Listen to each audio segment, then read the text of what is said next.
ඊයේ නෝර ක්ලාස් එකේදී මට ආවා මල් පොකුරක්. කියුට් මල් පොකුරක් ආවා හරිද? චූටි මල් බොකේ එක හදලා හරිම ලස්සනයි. ඒකේ ලස්සනට ලියලා කොළ 3ක විතර ලියලා ලැමිනේට් කරලා මගේ චිත්‍රකුත් පැන්සලකින් ඇදලා ඒකත් ලැමිනේට් කරලා පාට ලස්සනට එකක් කියවලා ඒකේ නිසදෙසක් තිබ්බා. ඒක කියවද නිකන් හෙන්න නිසදෙසක්. හරිද? ගණිතය ඇතුලේ මොකද්ද සිද්ධියක් තිබ්බා. ඔකට ලස්සනට. ඒක තේරුන්නේ නැහැ. ඒක ලස්සනට ලියලා තිබ්බා.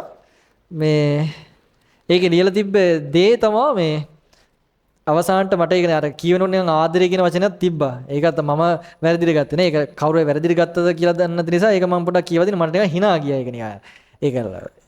ඒක කියෙව්වේ මම නිකන් ලස්සන වචන ටිකක් තිබ්බා.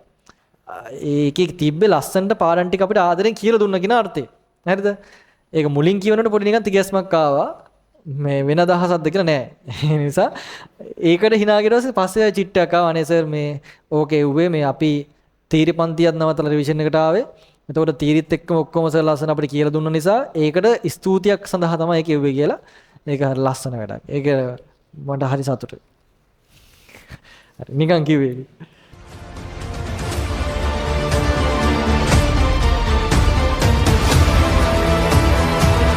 අද්විතීය සංයුක්ත ගණිතයේ ගවේෂණාත්මක සංනාමය මදුෂාන් නිරංජන්.